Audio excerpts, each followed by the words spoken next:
It's the COD. Episode 43. Back at it again. Yes, sir. Your host, Ryan Paul. It's Paul and Ryan, man. We got a special guest on today, my boy Billy. Billy Hoyle. Let's get it. What's happening, man? Hey, man. What's going on with y'all? Hey, man, you know what? We coming off a holiday weekend. You know, we had some special things going on. My boy Jams, big performances. You were there, Billy. What's going on, man? How was it? What you think? It's a great weekend, man. Sunday, the 4th, we got to chill out a little bit, hit the studio again, and yeah, man, it was just a good time. It's always a good time in Chicago. Good spending time with James always. So, you know, it was a good time.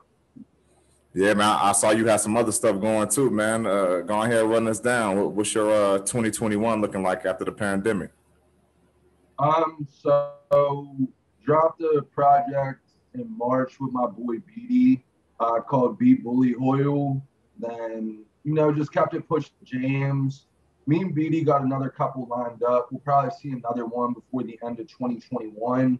I got some solo projects, just like producer tapes, me, a bunch of different artists that I'm gonna try to squeeze in there. Those, like, my own personal projects are always the back burner between the stuff with BD and James. So I'm just gonna see where those fit in. I have a few beat tapes I could really drop whenever, and a few like remix projects. I do a lot of remixes and edits and blends.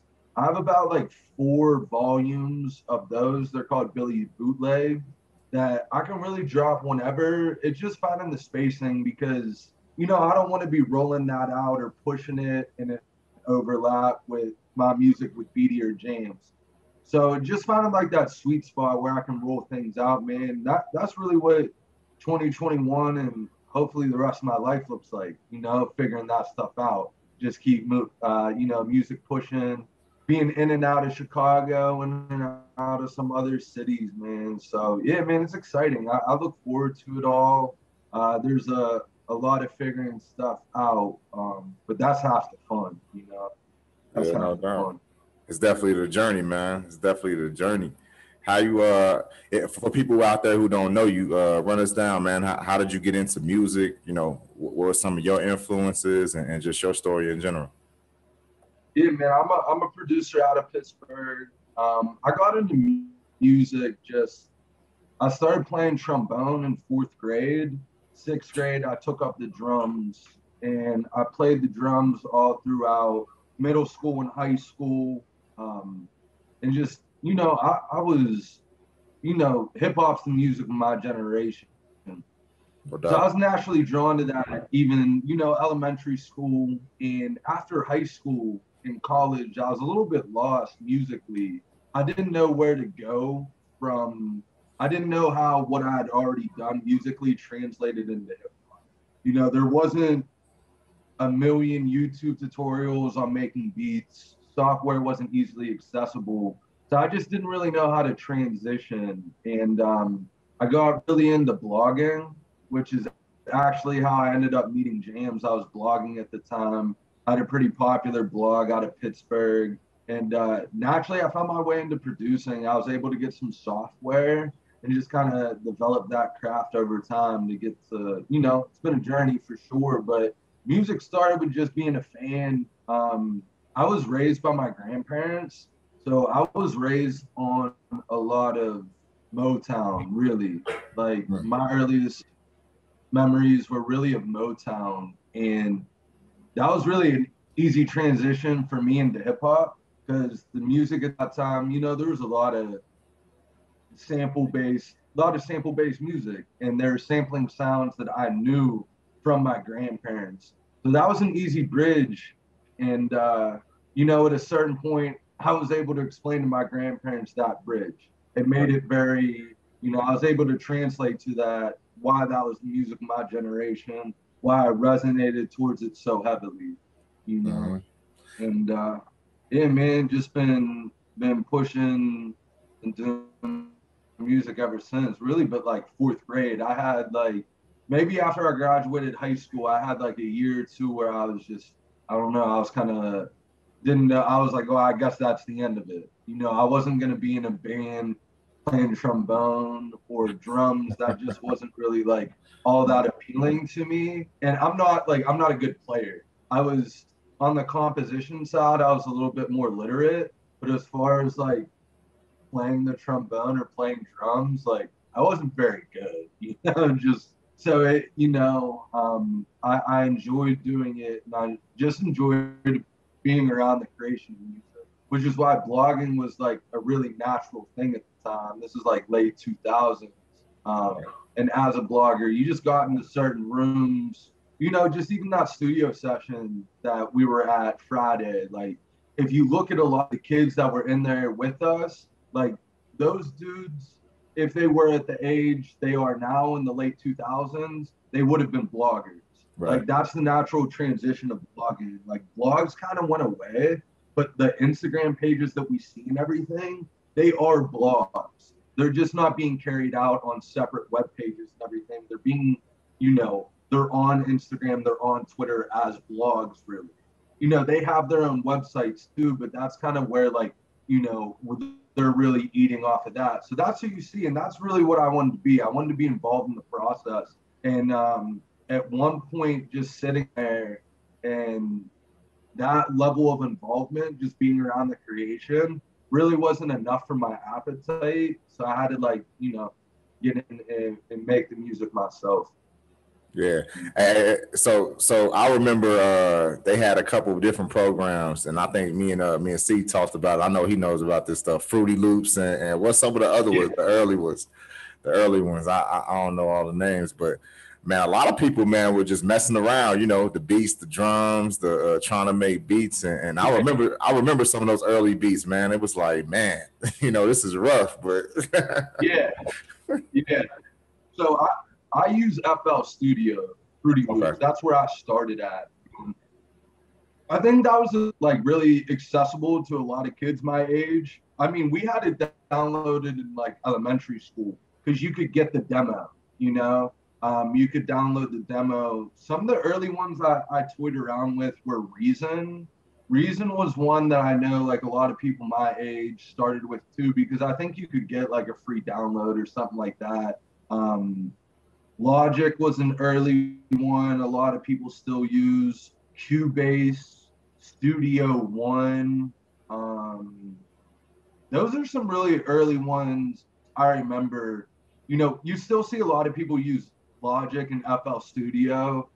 I don't know too many people that still use Studio One or Cubase, but the people that do use it are just like incredible.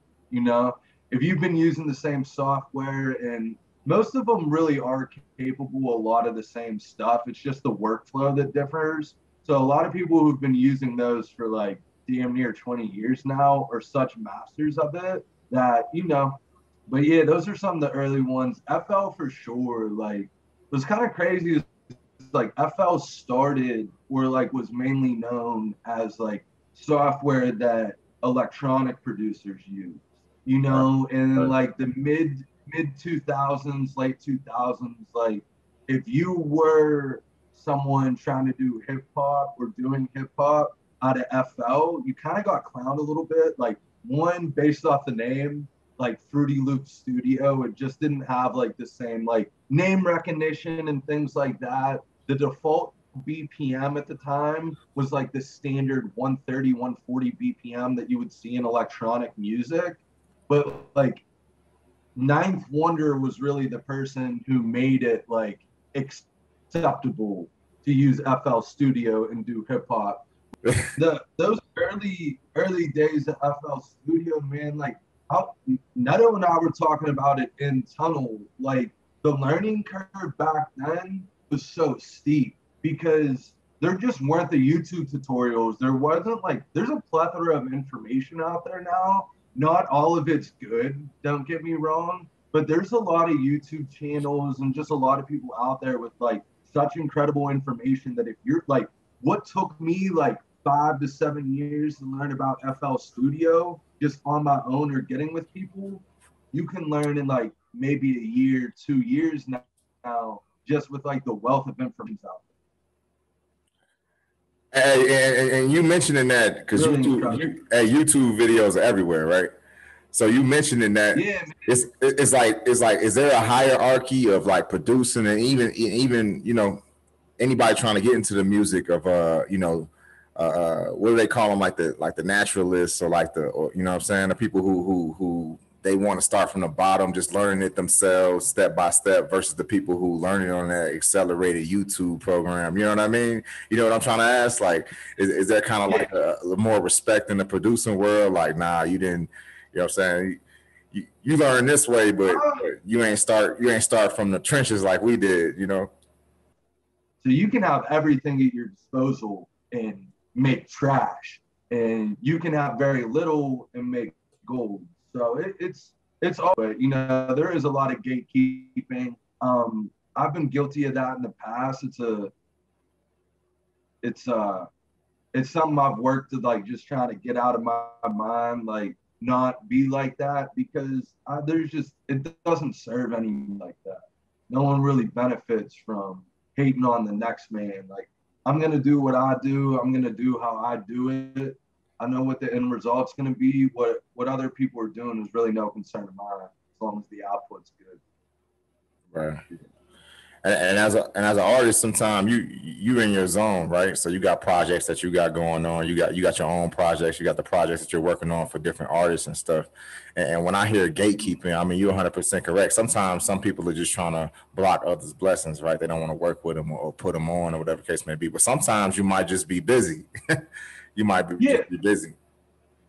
100%, man. And like, kind of like the gatekeeping thing is where I was at with it. I can only speak for myself. Is it can be a little bit frustrating when you've been doing something 7-10 years, and someone who's been doing it for 2 or 3 seemingly has made more progress. You know what I mean? But everyone's journey is different. Just because that's where they're at in 3 years doesn't mean that that's where they're going to be at in 7, or anything like that. And at the end of the day, like, I do this to express myself. I do this as, like, I really enjoy doing it. I really enjoy doing it. And the purest form of it is I can translate my feelings, or I can translate an expression of myself. I can translate my energy into something. Who's your influences, Billy? Who, if you could describe your style, how you like to produce, or the beats that you create, like, you mentioned your grandmother and your grandparents and that type of music, but like, as far as producers are concerned, man, who was really like your influence, and you modeled your career after? I'd say my first major influence producing musically was Kanye. I was just the right age. Like, music was kind of changing, and what Kanye was doing was a lot of soul sample based production, and it just made a lot of sense to me. It felt good. So Kanye was the first one, and kind of think from that, like, you pay attention to conversations about Kanye, his production style, interviews, and you find his influences, and you go through that. And Premier is an influence on me. Jay Dilla is, like, at this point in my life, really, like, Dilla's a producer. You look at a lot for him, like, not just like the music he was making, but his overall approach to music. That's really where I got the ideology, where it's like, it's just about the music. Like, it's not about, like, what everyone's saying about you or anything like that. It's just about the music. Like, just about the music. Madlib's another one of those dudes. Like, Madlib's just does what the fuck he wants. And it's like, if you like it, great. If you don't like it, great. Like, this is for me. So Madlib's another big one. Alchemist is a huge one. Like, one of my favorite songs ever is We Gon' Make It by Jada and Styles. And like, that beat, that Alchemist beat is just like, I don't know. It's just like, that's, and RZA, I grew up, like, I got into Wu-Tang early for someone my age from where I was from. So like RZA's production, heavily all Wu-Tang, even like Static Selector. Static's like a big influence. Like what he's been able to do in just like, you know, those producer albums, like him doing his own thing is major to me. You know, he's an album producer, and then he also has his own albums, which to me, not that he's the first to do it, but for me, he was the first one I saw doing it constantly. You know, Static's a big one. I mean, Pharrell was like a really, I don't think like if anybody heard my music, they'd ever necessarily think like a Pharrell or a Timberland was like, you know, I don't think you hear it in my sound, but like, I don't like the clips were a big part of like my childhood, you know, so it's like there's obviously a huge Pharrell inspiration there. Timberland, like, you know, those super producers, like they transcended hip hop in a sense, like what Timberland was able to do with you know, even like Justin Timberlake, like that's crazy. You know, that's crazy. Like to see where hip hop's still so young, and I didn't realize that when I was 12 years old.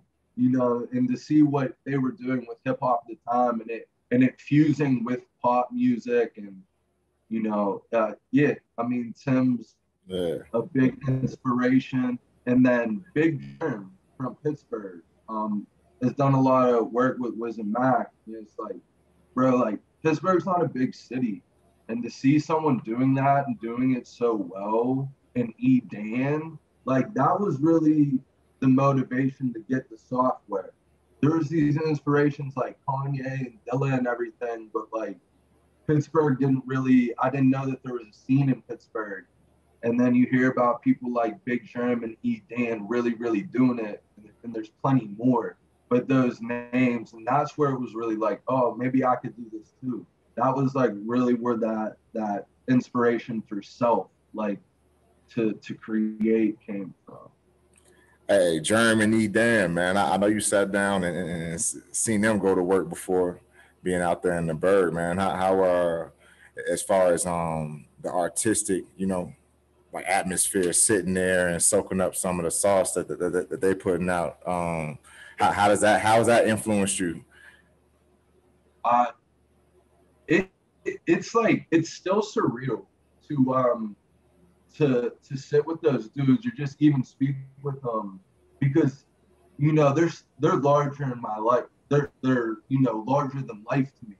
They are on the level of everyone I just mentioned. So it is like sitting with Kanye. It is like sitting with that, and yeah, man, it's surreal to see them do their thing, and they're just so passionate. They're not like, it's so about music with them, like it's so pure, and to be around that and to be around that energy and just see it be so pure, man, like that's crazy. It's crazy. It's crazy to go in there and see those plaques, and it's not about the accolades and things like that, but to see that, you know, this can be something you do full time. You know, this can be your job. Like to me, that's crazy, bro. Like I was playing trombone in fourth grade because I enjoyed it. You know what I mean? I never thought I was gonna make a living off of music, you know, and to see there with two people who've made a living, who do that every day and get to do what they love every day, like, man, you can't put that into words, how inspiring that is. It's almost poetic. Really, yeah. absolutely, man. Absolutely.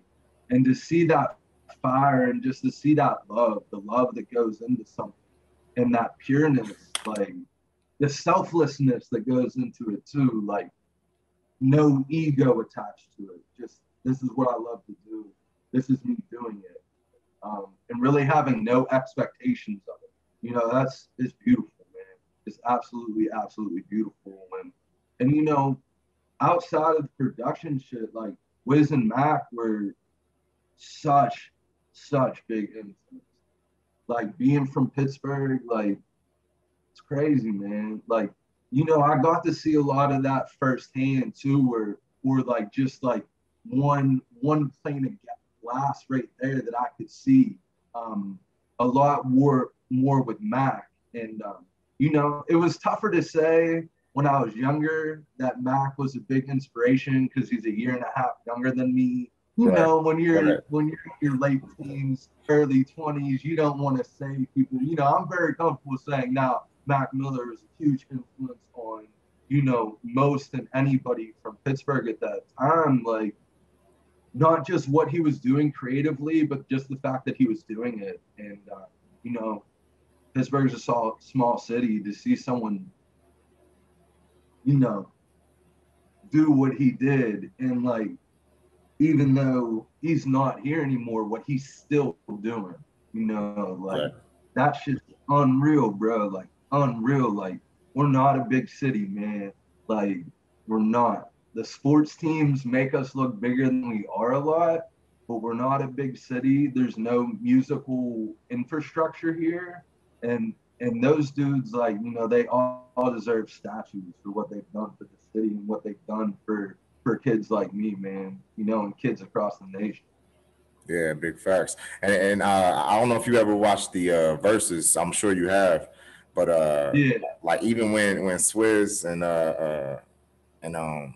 my man Timberland was going, when they were going at each other, man, I forgot some of the tracks that they put out. You know what I mean? It slips your mind. It slips your mind. Yeah. Like, oh man, the producers, you know, they really got their fingertips in the stuff. So some of the tracks they were playing, I was like, damn, that's a Tim track. You know, like, damn, that's a Swizz track. 100%, 100%. You really forget, like, because you have this idea in your mind of what they're going to play or like what songs have resonated with you the most, and then you sit back and you hear it and you're just like, wait, what the fuck? Like, how did I forget about this moment in time where this hit? Like, the big one for me was the Premier and Rizzo. Like, that was the ultimate, you know. And like, to hear some of their choices of what they thought were the best 20 to play, and then I don't know, and then like going back through their catalogs, and like Premier did that Christina Aguilera joint back in the day. Right. I could never, you know, and it's like, wait, what? Like, this is, I was such a kid that I didn't think anything of it. But, you know, you grow and you learn more about these people, and you're like, that's fucking insane that Premier was doing a Christina Aguilera joint, and like that's what it sounded like, and everything. And yeah, the verses were tight, man. I mean, they're still going on. I haven't paid, like, you know, I got it in my mind at one point, like, you know, these people are showcasing their legacy, and I'm a witness to it. And it's like, I should maybe be focusing more on my legacy. And it became harder and harder to tune into them. They were so frequent. You know, I started like using it motivation when they were going on, that I needed to go to be in the studio and working on it myself. And that's kind of where I've been at. But man, during quarantine, what more could you ask for than these legends? Like, not only hearing them play the music, but the stories behind it. Exactly. Like, to understand how some of those things come to fruition and like what it meant to them. Like, yo, that's so unreal to be able to look into an artist's life. You know, to be a fly on the wall of like how things were created. Like, that's so special. And a lot of times when I listen to people's music, right, it's like a timepiece. It's like how they were feeling in that moment or what they were going through in that moment. Can you say the same thing for you as far as the tracks that you produce? Have you noticed like the transition of your music over time? Oh yeah, 100%. And yeah, I could tell you like the headspace like that I was in when I made a lot of beats, because like my feeling of towards the song or the beat is 100% like based out of that. Yeah, I love that relationship. Oh, bro, so many. I won't say any specifically because I don't want to ruin anybody's idea of any songs. Right. But like, there's certain beats when people like, they're like, man, that's my favorite shit. I'm like, really? Like, that's because like what this shit is with production is like, you know, I have music in my head and I'm trying to transcribe that. And like the best beats to me are when I nail that. Like I have a sound in my head and I capture that 100%. Those are my favorite beats. So I don't look at it subjectively. I look at like, did I capture what I was going for that day? Did I capture the move, the groove? Like, did I get out what I wanted to get that day? And yeah, so there's certain joints where people love it, and I'm like, oh, I wanted that to be like a little bit more like this, and I didn't really capture it. So, it's like a little bit tortured artist thing with that. Like, why does that matter? But yeah, I could tell you the exact headspace I was at. I could probably tell you if I had a fight with my girl that day. I could probably tell you. I could probably tell you if I got into it with the guy, like with the Uber driver on the way to the studio, and where my headspace was with that. Like, because I'm putting I'm putting my energy into this music, and I'm trying to get out what's in my head so I can get a little bit of peace for that day or a little bit of clarity. So yeah, I could definitely tell you, where I was at. Right. Hey, speak down on. bad. I was gonna ask. Speak on some of the energy you brought to Made with Love, the new Jams project. Made with Love. My favorite track that I produced on there, just beat wise, was Down Bad, which is the opening track. And that was really one of the first ones that Jamis and I had made in person together. Excuse me. And we were just getting past that, like, we were just really getting comfortable with one another and really getting an idea of what we expected from one another. And like, you got to be comfortable. Like, it's such an intimate, music's such an intimate thing. You really got to be comfortable with the person when they're sitting 3 feet away from you, to like get out of your head and do that. And Down with Bad, I felt like was the first one, and it really set the tone. And it meant a lot to me that he put it as the first track. Like, I just made it with love from a dude that's, 18 inches away from me. I made it with love, and it really captured all of that. And that was the energy on that track, and it's upbeat. It's like, let's get it. You know what I mean? It's super vibey. And I felt like that was the jump off point. And then like Kush for Breakfast, that was the same thing. Like, we knew what we wanted to do, and we really, really captured it on that. And that was the energy. Like, we knew we had a rough idea of when we wanted the project to come out, which was pretty much exactly when it came out. And we wanted to capture what we wanted people to feel. We wanted people to, like, when people listen to that project, like, I don't care if it's raining out, like, when you're listening to that, to escape or to get through a bad day, I want you to feel that sunshine on you, right. That feel good, man. And that's what the energy was in the room. And I think we really transferred that to the music, and that was the energy, man. I think, I'm really, really happy, really, really proud of that project. And I think that really came through on the music. Hey, post performance, post festivities, back in the studio, you guys threw a track on. I ain't gonna speak on it, but hey, man, he was like, man, that's a Billy Hoyle beat. I was like, damn. I was like, this joint played 100 times. I'm sitting here listening to him, working and recording, and I'm like, man, this is it right here. I don't know if you want to speak on that, but man, the synergy. I mean, that you guys have together, you know what I mean? It's just like, it's on point right now. And I know that took some time developing. He had an idea. And one of the really important things of the producer-artist relationship is just being able to understand each other. Like, him telling me what sound or vibe he's going for, that being able to resonate with me, and then me being able to transfer into that. So he hit me up with an idea, just like an overall sound. And that night I just sat down, like, I tapped into that. I made like 3 or 4, and kind of like the same space. And that was the result of one of them. And man, like, I felt like we really came into our own on that one. Like that was exactly what it needed to be. It was exactly what we both wanted. And I'm really excited for that one for surely. Like that one, yeah. A lot of the you gotta tap me in, Billy. You gotta tap me in. that was so much fun for me, just getting out of Pittsburgh, being in that environment, you know, hearing that and really like, you know, really reading the room and like everybody just fucking with it. Like, you know, we live for that. We do live for that. That's what feeds us a lot of the time. Like that's what keeps you going creatively sometimes is like, oh yeah, like I'm on to something here. So yeah, that was a really special one. And then for him to go in and just like, you know, nail it and just like really capture what he wanted to do. And then to hear that back, like, you know, we cruised home and cruised back to jam spot, just bumping that. And yeah, man, that shit was incredible, bro.